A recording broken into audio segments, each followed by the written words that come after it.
모첨 찬자리에 모첨 초가집 찬자리에 찬자리 방의 그 자리를 얘기하는 거였죠.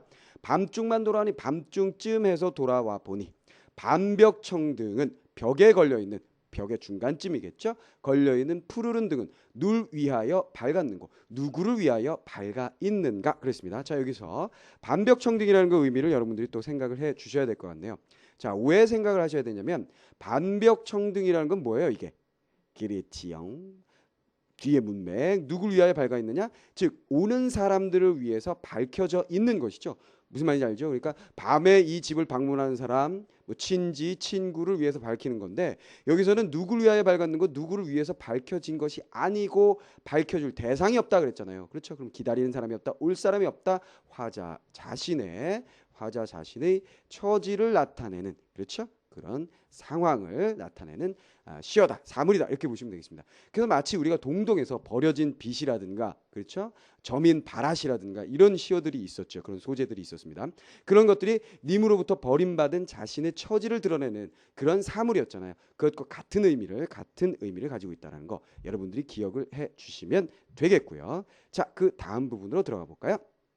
오라면 날이며 올랐다가 내렸다가 올라갔다가 내렸다가 해 뜸에 반이니 헤매며 지치도록 돌아다니니 이게 뭘 얘기하는 거예요? 그렇죠. 본사 2에서 산과 물로 돌아다녔던 이야기라는 거겠죠. 적은 듯 력진하여 잠깐 사이에 력진하여 힘이 다하여서 힘이 빠져서 지쳐서 풋잠을 잠깐 드니 풋잠에 잠깐 드니 정성이 지극하여 나의 정성이 너무나 지극하여서 꿈에 님을 보게 되니 자 여기서 정성이 지극하다라는 것은 무엇을 의미하는 걸까요?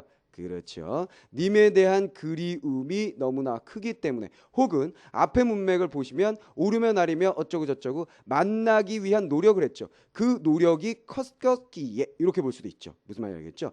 님에게 가까이 가기 위한 님의 소식을 알기 위한 노력이 컸기에 정성이 지극하니 이렇게 해도 되고 그리움이 나의 님에 대한 그리움의 그 감정이 너무나 컸기에 라고 해도 되겠죠. 그런데 어쨌거나 그리움이 크니까 노력을 하는 거고 노력이 크다는 건 그리움이 크다라는 것을 보여주는 거니까 거의 같은 이야기라고 보셔도 상관은 없겠습니다. 어쨌거나 그래서 꿈에 보게 되는 거죠. 그렇다면 일반적인 구조죠. 현실에서 이루어질 수 없다. 현실에서 만날 수 없었다. 어디로 간다? 꿈에서 만나는 것으로 옮아간다. 요 구조 그대로 지켜지면서 요 꿈이라는 게 역할은 여기 보세요. 정성이 지극하게 꿈에 나온다 그랬잖아요.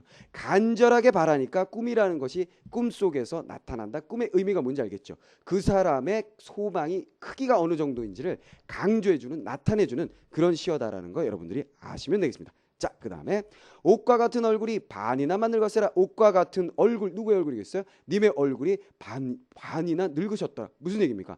님을 꿈속에서 만났는데 꿈속에 만난 님이 이미 늙으셨더라. 그러니까 이 사람이 이별한 지 꽤 시간이 지난 상태라는 걸 우리가 알 수가 있습니다. 마음에 먹은 말씀, 마음에 먹은 이야기들 슬카장살자니 실컷 하고자 하니 눈물이 바라 뭔지 알죠? 계속해서 나니 말인들 어이하며 말을 어찌하겠으며 정을 못 다하여 정을 다하지 못하여 모기조차 매여하니 목이 메이니 오련된 개성의 오련된 방정맞은 닭소리에 잠은 어찌 깨뒀던지 잠은 어찌 깨더냐? 무슨 말인지 알겠죠? 방정맞은 닭소리. 그렇다면 여기서 마찬가지 오련된 개성 방정맞은 닭이 나의 잠을 깨웠잖아요. 잠을 깨운다라는 것은 결국 뭐가 되는 거예요? 님과의 만남을 방해하는 것이죠. 그래서 이 녀석도 마찬가지 의미를 갖겠습니다. 바로 장애 요소라고 여러분들이 보시면 되겠어요. 님과 나와의 장애 요소인데 그런데 앞에 있는 그런 간신배라고 봐도 상관이 없나요? 이렇게 물을 수가 있을 텐데요. 어떻게 생각하십니까, 여러분들? 그렇죠. 앞에 있는 그 장애물들하고는 약간은 다릅니다. 그것은 현실 속에서 가리고 있는 것들이니까 실제적으로 외적인 접근에서 내가 정철이고 그 다음에 내가 사랑하는 님은 임금이다라고 봤을 때 그 둘 사이를 가로막는 나를 모함하는 혹은 임금의 총명함을 가리는 간신배들이라고 볼 수 있겠으나 이 부분에서는 뭐예요? 그 임금님을 너무나 사랑하기 때문에 꿈속에서조차 당신을 만나게 되었다라고 얘기를 했으니까 이것은 뭐예요? 그렇지. 꿈에서의 만남을 못 이루게 하는 것이니까 현실적인 어떤 사물이라고 보기는 어렵죠. 물론 닭 우는 소리는 현실적이에요. 그건 당연한 얘기죠. 꿈속에서 닭이 우는 것은 아니니까. 하지만 어쨌거나 꿈속에서의 만남을 못하게 하는 것이기 때문에 이 장애 요소는 단순히 그냥 꿈에서의 만남을 이루지 못하게 하는 장애 요소 정도로 그냥 해석하시는 것이 좋을 듯 합니다. 자, 그럼 여기도 이제 좀 쉽게 정리해 볼까요? 자, 산으로 물로 돌아다니다가 초가집 찬 자리에 찬 방바닥에 방구석에 밤중쯤 돼서 돌아와 보니 반벽청도 벽에 걸려있는 푸른 등은 도대체 누굴 위하여 밝혀져 있는 것일까요? 올 사람도 없는데 밝혀져 있는 저 모양이 마치 올 사람 없는데 또 가까이 갈 수 없는데 이렇게 헤매 다니는, 이렇게 기다리는 내 처지하고 너무나 유사하군요. 오늘도 올라갔다 내려갔다 헤매면서 돌아다니다가 잠깐 사이 이제는 힘이 빠져서 풋잠에 들었어요. 그런데 나의 님에 대한 정성이 어찌나 지극했던지 꿈에 님을 만나게 되더군요. 옷과 같은 그의 얼굴, 아름다운 얼굴이 이젠 거의 반 정도 늙으신 것 같아요. 중년의 나이가 되셨네요. 뭐 이렇게 생각해도 되고요. 마음에 먹었던 말이 많았거든요. 그것을 실컷 하겠다라고 했으나 눈물이 계속 찔찔찔찔 나가지고 말은 못하고 꺼이꺼이 울었어요. 그래서 정을 다 나누지 못하고 목이 메어 있었는데 이런 화상 탁새끼가 우는 바람에 잠을 깨서 그나마 꿈속에서의 님의 만남도 완벽하게 충족시켜주지 못했군요. 내 마음을. 이런 젠장. 이렇게 되는 거겠죠. 자, 정리 들어갑니다. 자, 정성이 지극하여 꿈에서 임을 만났지만 정을 다하지 못했다라는 것 여러분들이 정리해 주시면 되겠고요. 자, 이 부분에서 주의해야 할 건 뭐예요? 그렇죠. 오전된 개성이 장애 요소다라는 것 생각하시고요. 현실 속에서 이루어질 수 없는 것을 꿈속에서 이루려고 한다라는 것 여러분들이 생각하시면 되겠고요. 또 그다음에 반벽청등이라는 시어가 뭐라는 거? 우후, 그렇죠. 시적 화자의 처지를 나타내는 시어라는 거 다시 한번 확인을 해 주시면 좋겠습니다. 자, 결사로 들어갑시다. 어와 허사로다 헛일이로구려. 이님이 어디에 간고 이님이 도대체 어디에 계실까요? 결은이리 앉아 잠결에 일어나 앉아서 창을 열고 바라다 보니 어여쁜 그림자에 날 젖힐 뿐이로다. 자, 여기서 주의하세요. 요거 정말 많은 학생들이 헷갈립니다. 어여쁜 그림자 있을 때 당연히 어여쁜은 뭔지 알죠? 그렇지. 어여쁜 불쌍한. 그렇지. 불쌍한 그림자란 말이야. 그렇지. 그런데 여기서 불쌍한 그림자는 누구를 얘기하는 걸까요? 그렇죠. 화자 자신입니다. 그치? 나예요, 나. 무슨 말이겠습니까? 누구의 그림자라고? 화자 자신의 그림자입니다. 그러니까 창문을 띡 열고 내다보는데 뭐가 있다는 거야? 내 그림자가 보이더라는 거예요. 그 나를 쫓는 그림자밖에 없고 아무도 없더라는 얘기입니다. 알겠습니까? 그런데 많은 학생들이 이게 다른 사람의 그림자가 아니냐 이렇게 생각하는데 아닙니다. 그거 주의하시고요. 즉 혼자뿐이다 라는 의미, 어여쁜 그림자가 날 쫓을 뿐이로다 이 얘기는 혼자 있다라는 뜻이다라는 거 반드시 알아두셔야 되겠습니다. 차라리 쉬어도요. 차라리 사라져서 죽어서 나거리나 되어서 떨어지는 달이나 되어서 님겨신 창 안에 번듯이 비추리라. 자, 여기까지가 누구 얘기예요? 그렇죠. 을려가 이야기한 마무리가 되겠습니다. 자, 여기까지가 또 감녀가 되겠죠. 감녀 뭐라 그래요? 각시님 다리 약하냐 구진비나 되쇼쇼 그랬어요. 자, 나거리 되겠다라고 얘기를 했는데 나거리 되겠다라 그랬는데 여기 뭐라 그랬습니까? 다리 되겠다라고 또 이 다리 다시 나걸이 되겠다라고 얘기를 했는데 구준비가 되라고 얘기를 하고 있습니다. 그러면 이 나걸과 구준비의 관계를 어떻게 되는지 여러분들이 잘 생각을 해봐야 될 것 같아요. 무슨 말인지 알겠지요?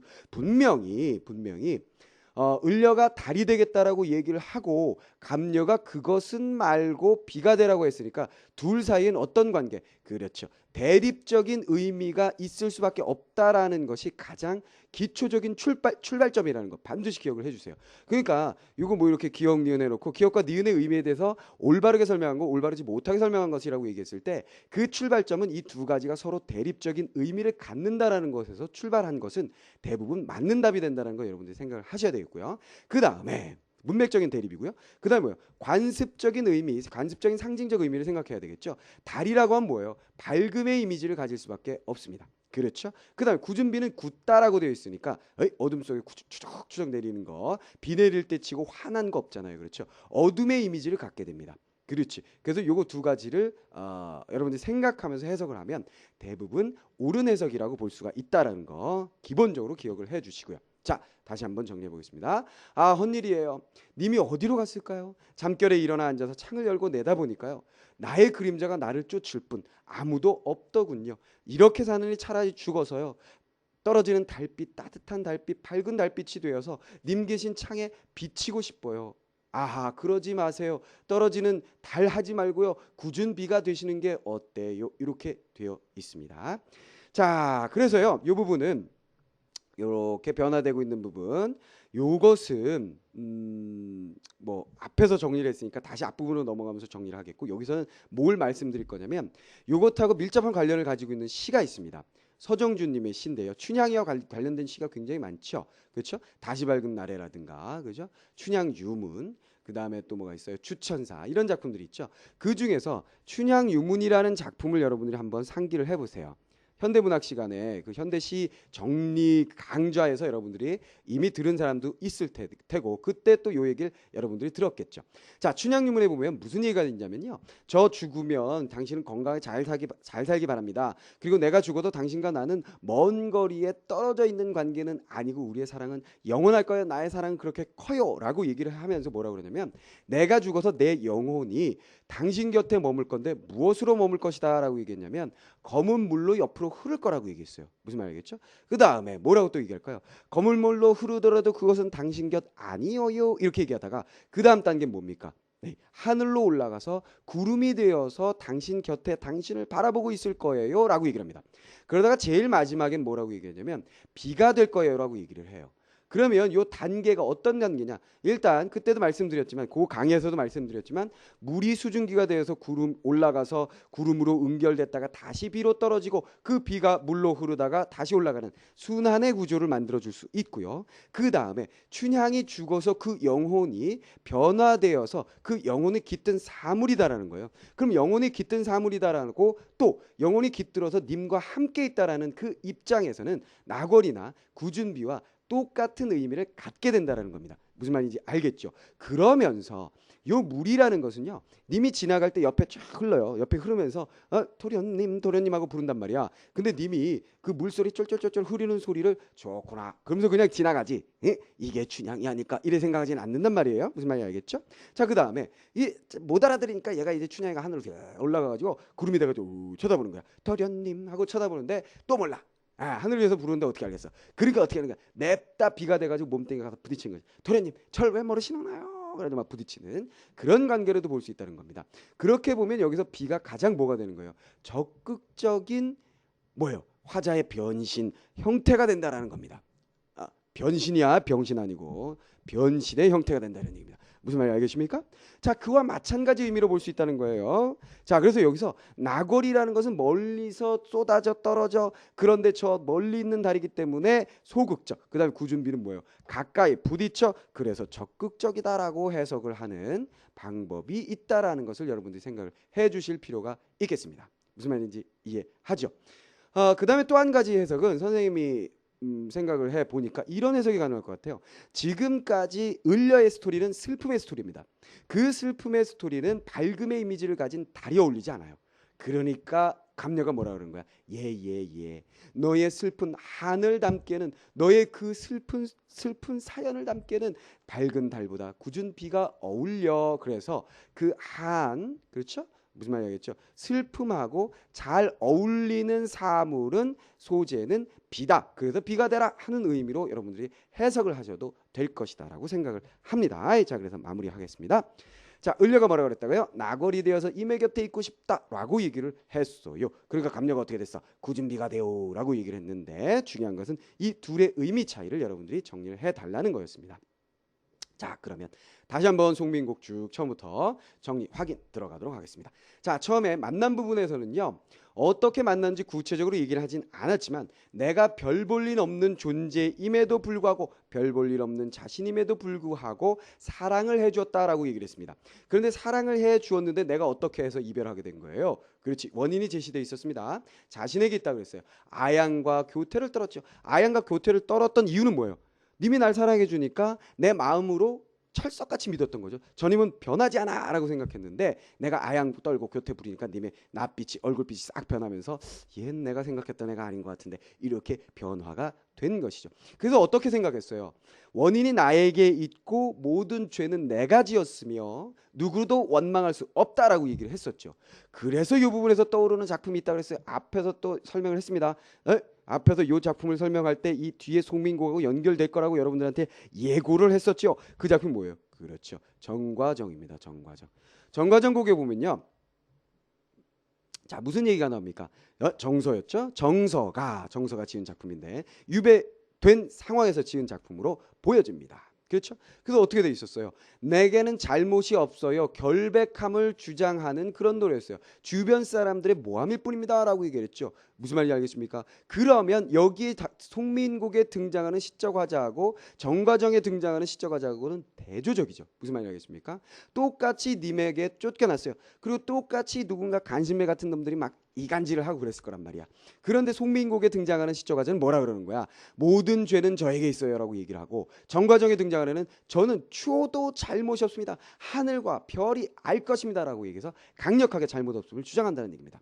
그렇다면 이렇게 다른 태도인데요. 어떤 것이 더 유교적인 사회에 더 잘 맞는 충성스러운 신화 모습이라고 얘기했었어요. 그렇죠. 송민곡이 등장하는 신화가 오히려 더 잘 맞는 신화일 것이다라는 거예요. 왜 그러냐면 그때는 겸손, 그렇지, 모든 것을 자기가 책임지는 이런 태도를 관리로서의 올바른 태도로 보지 않았을까 하는 생각이 드는 겁니다. 그래서 잘못은 저에게 있습니다. 저의 부덕의 소치입니다라고 얘기하는 송민곡 같은 경우가 더 유교적인 사회에 어울리는 신화의 모습이다 라고 말씀을 드렸고요. 그 다음에 이 둘이 대화를 나눌 때 어떻게 대화를 나누겠어요? 그렇지, 송민곡의 화자는 뭐라 그럴 거야? 정과정곡의 화자한테 너에게 잘못이 없다라고 단정 짓진 마라. 너에게도 잘못이 있을지 모른다. 모함했을 때 야, 너 아닌 아닌 굴뚝에 저 연기 나냐, 떼지 않았는데 연기 나겠느냐, 이런 얘기를 할 것이고요. 그렇죠? 그 다음에 정과정곡에 있는 그 화자는 뭐라 그럴 거예요? 마치 감녀가 이야기한 것처럼 그렇게 생각하지 마세요. 당신이 모든 죄를 지었다고 생각하지 마세요. 주변에 뭔가 잘못이 있었을 겁니다 라고 얘기를 할 거예요. 감녀하고 정과정곡의 화자하고 유사하게 되겠죠, 위치가. 자, 이렇게 해서 자신의 원인 얘기를 했고요. 그 다음에 어떻게 됩니까? 그림의 정서를 더 잘 드러내기 위해서 먼저 뭘 얘기했어요? 그렇죠? 걱정이 많다는 얘기를 했고, 그 다음에 더 중요한 건 뭐라고 했습니까? 적극적인 노력, 삼인곡하고 다르다 그랬죠. 무슨 말이겠죠? 정과정곡 적극입니까? 소극입니까? 그렇죠. 적극이었습니다. 걔도 적극인 거였죠. 자, 그래서 산과 물로 돌아다닙니다. 장소를 이동하면서 적극적인 노력의 모습을 보여줬던 것이었고요. 그러다가 지쳐서 어떻게 했습니까? 꿈에서 만나게 되는데 꿈이 분명히 있었습니다. 현실에서 꿈으로, 그 다음에 영혼의 만남. 근데 영혼에서의 만남, 내가 변신되었다라는 것은 달이나 구준비나 똑같다 그랬습니다. 화자의 변신, 화자의 영혼이 변해서 님에게 가까이 가는 것, 님과 함께 하려는 의지가 드러난 것, 그건 똑같아요. 똑같은데 하나는 밝음이고 하나는 어둠이라는 관습적인 상징적 의미를 가지고 있다는 거 여러분들이 생각을 하셔야 되겠고요. 그리고 그러다 보니 그리고 낙월은 소극적, 왜? 멀리서 비친다. 그 다음에 구준비는 몸뚱이에 가서 부딪힌다. 그래서 적극적이라고 여러분들에게 설명을 했습니다. 그리고 한이라는 정서에는 구준비가 더 잘 어울린다라는 선생님의 설명을 살짝 덧붙여 드렸어요. 자, 그렇게 해서 송민곡을 쭉 한번 정리를 해봤습니다. 그래서 삼인곡이나 송민곡이나 다 뛰어난 명작이라고 얘기를 할 수 있는데요. 어떤 면에서는 우리가 뭐 임금에 대한 충성이라는 그런 개념이 사라진, 그렇죠. 지금 우리가 대통령의 충성이라는 개념을 갖고 있지는 않죠. 대통령이라는 존재는 백성들이 정말로 민중들이 정말로 잘 살 수 있도록 도와주는 우리의 심부름꾼이라고 생각을 하는 거지, 그에게 우리가 복종해야 된다고 생각하지는 않잖아요. 선생님이 어렸을 때만 해도 대통령 하면 그냥 껌뻑 죽는, 그렇죠. 그래서 카카 하면서 대통령이 방구를 껴도 시원하시겠습니다 카카 이렇게 얘기를 하던 시절이었잖아요. 근데 지금은 뭐 뉴스, TV를 이렇게 봐도 대통령 카카라고 얘기하지 않고 대통령은 이런 식으로 높이지 않은 표현을 사용합니다. 그런 것들이 굉장히 많이 변한 것이겠죠. 그런 사회에서는 임금에 대한 충성이라는 그 정서 자체가, 나라에 대한 충성이면 또 모르겠습니다. 우리가 뭐 월드컵만 되면 막 붉은 옷 입고 악마가 돼가지고 미쳐가지고 날뛰는, 그렇죠. 그런 어떤 그 애국심, 이런 것하고 차원이 다른 임금 자체에 대한 어떤 충성심은 현대의 정서에는 어울리지 않습니다만, 님에 대한 어떤 그리움의 정서라고 본다면 잘 우리가 이해를 할 수도 있고 공감을 할 수도 있는 그런 작품이라고 보여진다라는 겁니다.